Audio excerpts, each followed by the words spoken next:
Not Sorry show at the River West Public House. Also the No Vacancy open mic Thursdays at Up and Under. Give it up for Addie Blanchard.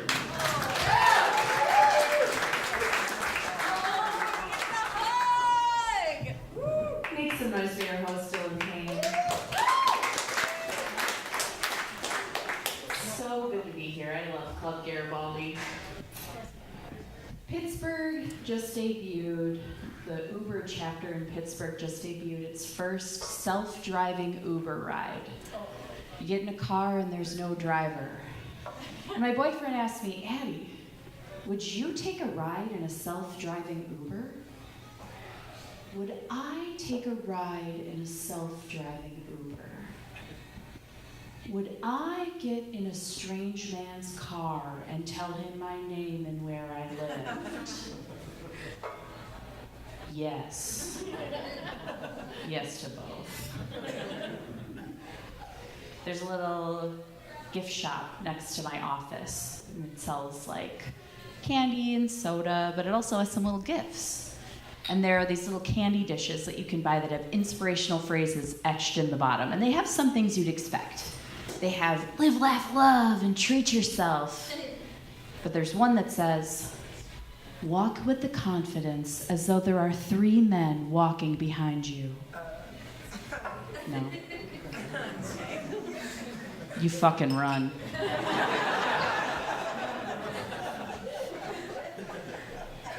I was at a show similar to this, and afterwards I was hanging out with some of the guys on the show, and an audience member who I'd never met before, a younger guy, came up to us and was like, you guys, wow, you guys did such a good job. I want to learn more about what you do. I want to rap with you guys. And we were like, okay. He's talking with the 2 other dudes who were on the show. And then he says to me, I have a question for the girl. Maybe if I stand really still, he won't see me here. I have a question for the girl. You know, these guys are so witty, they're so intellectual, they're so smart. Do you ever have trouble keeping up with them? It's so cartoonish, right? You never expect somebody to say something like that. So I had him clarify for me. Are you asking me if you think the guys are too fast for me? And he's like, well, they're fast for me too. And I was like, you know what? Actually, gotta be honest with you. Sometimes I am intimidated by the wit and the intellect of the men who surround me. But then I just grab my tits real hard and I know I'm gonna be okay. Ah!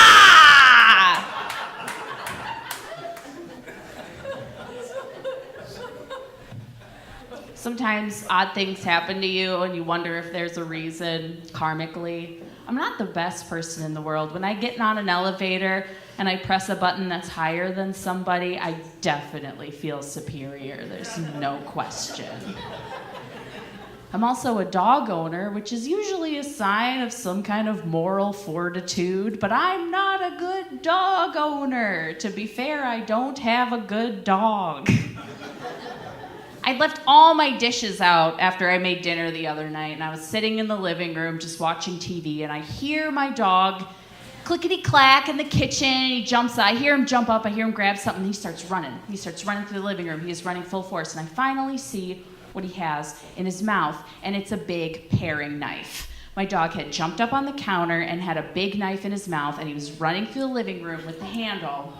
He was running so fast, it was the best day of his little life. He was the boss now, he was ready to hunt the most dangerous game. Now you might be thinking oh no, was the dog hurt? No, he wasn't. This dog knew how to handle a knife.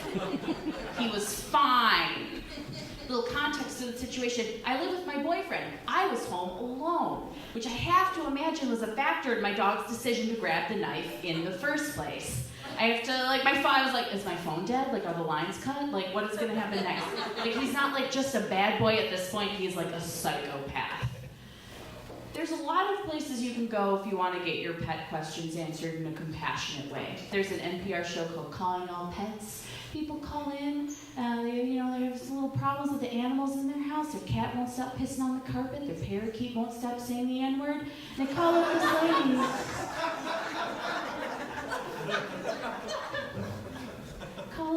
lady. They get their pet questions answered. It's very sweet. It's a very nice Sunday afternoon listen. Now, if I were to call in and say, my dog has a knife, she'd probably be like, well, you let your dog get a knife, and we're going to see how this plays out.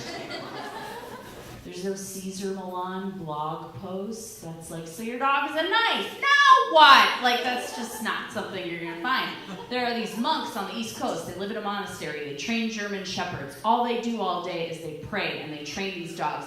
And they write these beautiful books about it. It's called The Art of Raising a Puppy. You can find it on Amazon.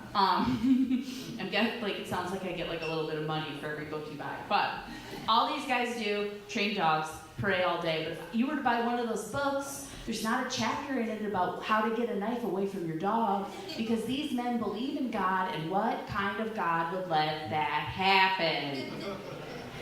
So my dog has a knife. I obviously need to get the knife away from this dog. And after I get over the initial shock, I grab a treat, I say drop it, because my dog knows sit, stay, drop it, and stab. That's all that he knows. He drops it, I secure the knife, he gets the treat, we're safe, we're good! Because even though my dog may be thirsty for my blood, he is more thirsty for sausages. And through all of this, I am still a dog person, because if a cat would have gotten a knife, my throat would have been slit before I even would have known what had happened. Sometimes I do think about getting a little kitty. I think I'd like a little kitty. Mostly because I'm worried that when I die, nothing's going to eat my face. Got to plan ahead. Think about what's going to happen. I'm an anxious person. It's kind of the current of the night. An anxious person. I think about death a lot. I don't know what happens after we die, but I do know that if there's a purgatory, it looks like a lot like the smoking section at Miller Park. There's no kids. There's no dogs. It's just a lot of dehydrated adults making bad choices under a big umbrella sponsored by Mike's Hard Lemonade. Welcome to Purgatory. Here's a Mike's Hard Lemonade. This was the kind of life you lived. Enjoy this refreshing treat. It's fine. It's fine. I actually have obsessive compulsive disorder, OCD, which adds to the anxiety. And even though I was diagnosed as an adult, I know that I've had it since I was a little kid, because in middle school my nickname was Tony Shalhoub. I like the quiet, is she gonna tell another 5 minutes of monk jokes? Is this what we paid $5 for? Monk jokes? Man, I wish. But I have OCD, and even though I went to therapy and was on medication for it, it doesn't bother me when people say things like, oh my God, I don't like having garbage in my car, I'm so OCD. That doesn't bother me, because I got bigger fish to fry. Like checking all the light switches to make sure I don't grow a penis. Check them all. I have a weird family, but you know what? So does everybody. It just depends on the kind of weird your family is. My family is the kind of weird where we take professional group portraits wearing the exact same outfit. We have been doing this for years. We do it once a year, and each time we get the same guy.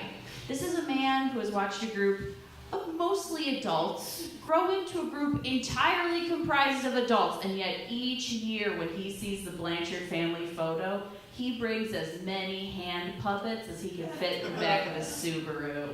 He has them all. He sees it, he's like, yeah, he brings out the heavy artillery because Grandma Lori's gonna smile, and it's just... And here's the thing, we don't make it any less weird because the outfits we choose are so bland. 1 year it was khaki pants and a black shirt. The next year it was black pants and a white shirt. And we just have the utilitarian stylings of a labor-based cult. We look like Branch Davidians or people who prepared in earnest for Y2K. It's all right, we got the canned goods and the bottled water and the 20 gray matching jumpsuits for the entire family. Fuck it, bring the puppets into the suicide hole. This literally cannot get weirder. Alright, that's fine. you guys don't like suicide hole, and I can hold that against you. I was recently I did a show, a comedy and magic show, because life always goes as you expect that it would. And I was in the green room with the other magicians and the other comedians, and there was a lady, and she clearly wanted to talk to me, and she was a magician. We were making small talk, and I asked her, "How long have you been doing magic?" Which I think is a nice question to ask of a magician. And she's like, "Well, I've had 6 different psychics tell me that I used to perform magic for the pharaohs."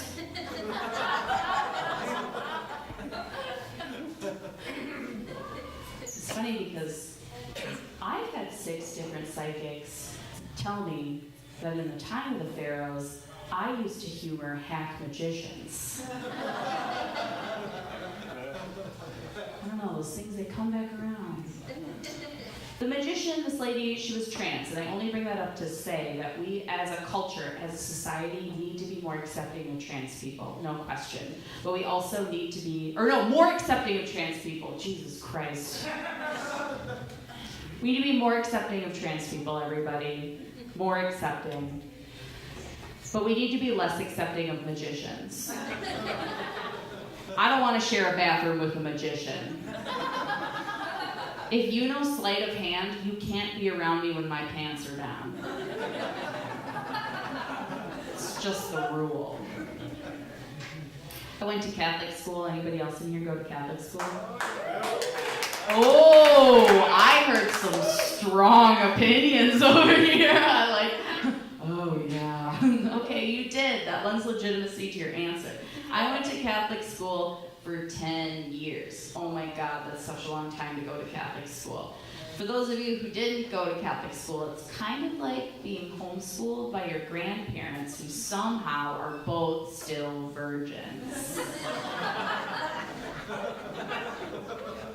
For those of you who did, you know that Catholic school teachers are innovators in the ways of punishing very small children.